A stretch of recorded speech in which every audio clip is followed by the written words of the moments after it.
Hello, you are most welcome, ladies and gentlemen, to Real Impartation Moment on Tuesday Night Anatomy with Daniel Open. Today's section, I quickly run with you the intrinsic muscles of the larynx. And one thing you have to know is that these muscles are so called because by way of attachments being origin and insertion, they will be coming from, of course, the laryngeal skeleton itself. And one thing we all know is that with the exception of one of the muscles being the Cricothyroid muscle, which is supplied by the external laryngeal nerve, all the other muscles we are going to talk about tonight, yes, will be supplied by what we call the recurrent laryngeal nerve. And so, without much ado, let's set the ball rolling looking at these intrinsic muscles of the larynx. So there we are.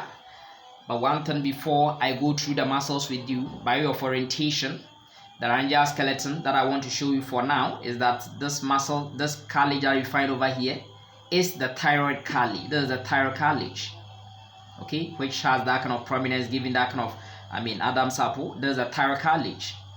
And this is the only cartilage below the thyroid cartilage which has a complete outline.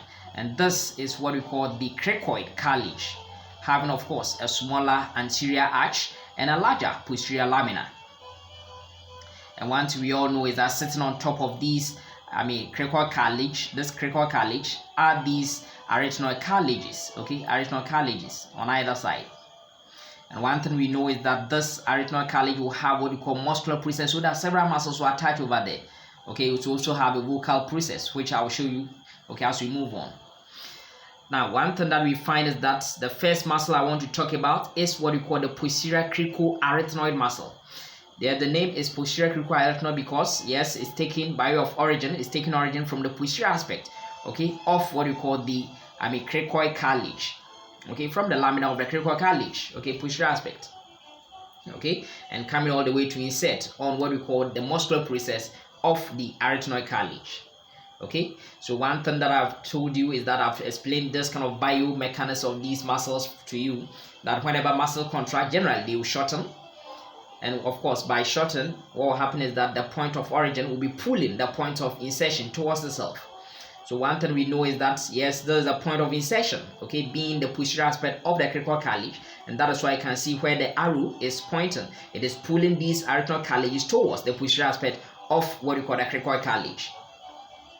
And of course, by way of pulling these ones, then what will happen is that these, arytenoid cartilages will be widely apart, and by way of causing them to be widely apart, pulling them towards the posterior aspect of the cricoid cartilage, then what will happen is that the space between the two vocal folds, okay, will increase. Okay, that is why we say that this muscle is the only abductor of the vocal folds. Okay, so the vocal cords will be open. Is that okay? And what will happen is that once it opens, then it means that the space between these two vocal folds, okay, will be patent. That is the rhima glottidus. So it means that this is the only muscle which upon contraction will cause the rhima glottidus to become patent. Okay, because it's going to cause this kind of abduction of the vocal folds. Okay, that is the muscle known as the posterior cricoarytenoid. And because when these vocal folds are abducted, when the rhima glottidus is open, then what will happen is that, yes, air can enter the airway.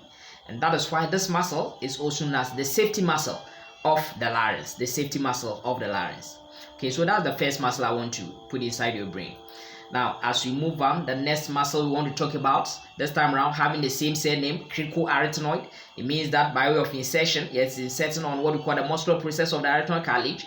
By way of origin, is coming from the it's coming from the cricoid cartilage. But this time, not from the posterior aspect of the cricoid cartilage, but this time from the lateral aspect of the cricoid cartilage. That is why this muscle will be known as lateral cricoarytenoid. Yes, bilateral on either side, lateral cricoarytenoid. And so by way of action, when this muscle contracts, yes, it is pulling these kind of things over here. Okay, so by way of pulling, what we call the arytenoid cartilage towards what we call the cricoid cartilage, then eventually it will bring these kind of vocal folds closer to each other. Okay, so that is why this muscle is working antagonistically to posterior cricoarytenoid. Although they are having the same name, they are working in antagonistic manner. But one thing we find is that although the vocal folds are brought together, one thing we find is that there's still a small space trapped behind where the vocal folds, ended. And that one, the space is found between the two arytenoid cartilages. Okay, so there's still a small space that is trapped over here. And that is why this muscle is relevant. This small space is important because air can still escape through it. And that is why this, muscle upon contraction, because it leaves this small space, it is needed for whispering. And that is why this muscle, apart from performing the function, being one of the, adductors of the vocal folds, okay, closing the rhyma glottis, what happens is that it is also the muscle for whispering. This is the whispering muscle. Okay, that is what I want you to actually know over here. Now the next muscle we want to talk about, yes, that one is found between what we call the two, at the posterior aspect of what we call the arytenoid cartilages. We find these two muscles, and these two muscles, we call them the inter-arithenoid group of muscles, inter-arithenoid muscles. And the one which is over here, where my cursor is, okay, the deeper one is known as the transverse arytenoid, okay, because it's running transversely, taking attachment from the left and right sides of what we call the arytenoid cartilages. That is why we call it transverse arytenoid muscle. And then the one which runs superficial to the transverse arytenoid muscle, okay, from one side of arytenoid cartilage to the other, okay, runs superficial to it, okay, to the posterior aspects, okay, that one is known as the oblique, run obliquely, so we call it oblique arytenoid muscle, oblique arytenoid muscle. Now one thing that we find is that because where these things are, these are one of what we call the adductors of the vocal folds, just like the lateral cricoarytenoid muscle. But this time around, I'll show you in another picture. You see that it causes what we call complete closure of the rhyma glottis, such that there's no space trapped in between what we call the two arytenoid cartilages. Okay, that is the synergistic rule of what we call the transverse and oblique arytenoid muscles, causing complete closure. Okay, being what we call the main, what we call adductor of what we call the vocal folds. Okay, so that is what we find. Now one thing I want to show you is that an extension of this oblique arytenoid muscle, okay, all the way going to attach to what we call the epiglottis, this leaf-like cartilage that we find over here, is going all the way, so we call it from, of course, the arytenoid all the way to the epiglottis, so we call it Epiglotticus. We call it Epiglotticus muscle. So whenever you are asked any exam, Epiglotticus muscle is an extension of what? Of course, an extension of what we call the oblique arytenoid muscle, oblique arytenoid muscle. And by way of insertion, going to insert over here on the epiglottis. That is why upon contraction, it will cause what we call closure of the laryngeal inlet. Be careful, this one is closure of the laryngeal inlet, not closure of the vocal folds. Closure of the laryngeal inlet, not closure of the rhyma glottis. Okay, so we've talked about the posterior cricoarytenoid causing abduction of the vocal folds. We talked about lateral cricoarytenoid. We talked about inter-arithenoid being the oblique and of course transverse arytenoid muscles, which of course will cause what we call adduction of the vocal folds and therefore closure of the rhyma glottis. This time around, we are talking about closure of the laryngeal inlet by the courtesy of the Epiglotticus, an extension of oblique arytenoid muscle. Okay, so that is what I want you to know. We also see this muscle later, and I'll tell you that it will be working antagonistically to this Epiglotticus. We will come to that one. So that is what I want you to know over here. Now, by way of revising whatever we've talked about, reviewing whatever we've talked about, the first muscle we mentioned was posterior cricoarytenoid muscle, and we said that this posterior cricoarytenoid muscle is the only abductor of the airway, causing these kind of vocal folds, okay, to get separated apart. Okay, and one thing is that so that when that happens, the rhyma glottis, the space between these kind of two vocal folds, is made patent so that air can go in there. That's why we call it the safety muscle of the larynx.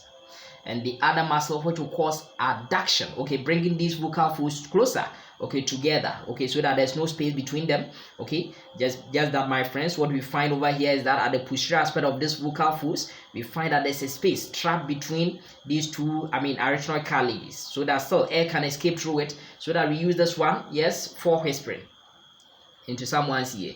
And that is why this muscle is also known as the whispering muscle. That is lateral cricoarytenoid muscle, one of what we call the adductors of the vocal folds, or one of the adductors, okay, the one which closes what we call the rhyma glottis. but the one which will cause complete closure of the rhymar glottis, yes, ensuring that what will happen is that there's no space trapped between the two arytenoid cartilages and the vocal folds are also brought together, is what we call the inter-Arithenoid muscle, which of course we said that we have the transverse and oblique arytenoid. Then we said oblique arytenoid gives an extension, okay, to the epiglottis, known as what we call the Epiglotticus, so that upon contraction will close what we call the laryngeal inlet. Now the next muscle I want to talk about, okay, I've highlighted in yellow over here. This time around is taking origin from, of course, the thyroid cartilage all the way to what we call the arytenoid cartilage. Okay, that muscle is known as Tyro Epiglotticus muscle. Tyro Epiglotticus muscle.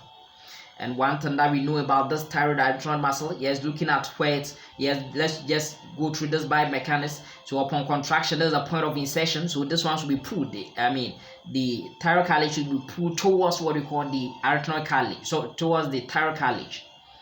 Arytenoid cartilage should be pulled towards the thyroid cartilage. And so when that happens, this kind of vocal folds, okay, the vocal folds over there, yes, will be, less, tensed, okay. So it means that this muscle will be relevant for relaxing what we call the vocal folds, okay. So there's the muscle which will cause relaxation of the vocal folds. Now we see that the medial extension, medial modification of this Tyro Epiglotticus muscle, we will call it Vocalist muscle because it's very close relation to this ligament we find over here. I'll show you in another picture. That one is called vocal ligament. I'll show you that. And then we see that the other extension of this muscle superiorly, let me show you that one now, okay, is the one we find over here, which is of course known as Tyro Epiglotticus. The reason is that yes, it's a modification of this Tyro Epiglotticus muscle. So from the thyroid cartilage all the way to this leaf-like cartilage that you find over here, this is the epiglottis, and that is why this muscle is known as Tyro Epiglotticus. So that by way of looking at how it is, this is the point of insertion. Therefore, upon contraction of this muscle, it will be pulling the point of insertion toward the point of origin, and that is why this muscle will be working antagonistically to this Epiglotticus, while this Epiglotticus will be causing closure of the laryngeal inlet, causing patency, opening of what we call laryngeal inlet, will be this muscle which we are calling the Tyro Epiglotticus. Okay, so that is one thing that I want you to know over here. Now another modification that of this muscle that we've seen, okay, this muscle which is known as Tyro Epiglotticus muscle, okay, medial modification of it, okay, is what we call the Vocalist muscle. Vocalist muscle. And this Vocalist muscle, yes, because it's a modification, medial modification of this muscle which we are calling the Tyro Epiglotticus muscle, okay, then it means that upon contraction, then of course it makes sense that this muscle will be relevant, okay, of course also relaxing the vocal folds. But one thing we find is that yes, although it is very important in relaxing the vocal folds, it is actually what we call the posterior two tiers of it. It's the posterior two tiers of it which is working in unison, okay, with what we call the Tyro Epiglotticus muscle. But the anterior one-third portion of this muscle, because of its close relation to this vocal ligament, and that is why upon contraction of the anterior one-third fibers of the Vocalist muscle, it rather tense what we call the vocal cords. And that is why, because this muscle, the Vocalist muscle, is posterior two tiers, okay, is causing relaxation of the vocal folds, okay, and anterior one-third is causing tension of the vocal folds. That is why this muscle, we use the term to say that it is also known as the moderator of the larynx, the moderator of the larynx. Okay, so that is what I want you to actually know. Now the last muscle I want to talk about, which often we see from the external aspect, although when we are taking a superior view, yes, we can also see it from the inner aspect. Okay, this time around it's coming from all the way from what we call the thyroid cartilage to what we call the cricoid cartilage. Okay, thyroid cartilage to the cricoid cartilage, and that is why this muscle is known as the Cricothyroid muscle. Cricothyroid muscle. And this muscle, upon contraction, it causes tension, okay, in what we call the vocal folds, causes tension in the vocal folds. And it is also known as what we call the tuning fork of the larynx. Okay, so that is the muscle that I'm talking about, the Cricothyroid muscle. And one thing we know is that all the other muscles we've talked about, yes, they are supplied by what we call the what we call the recurrent laryngeal nerve, except this muscle. And so there's the last muscle I want to talk about. That is the cricothyroid muscle, the exception, which is supplied by what we call the external laryngeal nerve. And so as I indicated, yes, all these laryngeal muscles that we find over here will be getting their innervation from, of course, this recurrent laryngeal nerve, yes, which will of course run through the tracheoesophageal groove and then eventually supply all these muscles, giving motor supply to all these muscles, except this muscle which we are calling the cricothyroid muscle, except cricothyroid muscle. And this cricothyroid muscle, yes, is rather receiving innervation from what we call the external laryngeal nerve, external laryngeal nerve. Ladies and gentlemen, I hope you find it helpful. I'm very grateful for your time this evening. Have a good night, all of you, and may the good Lord richly bless you. Amen.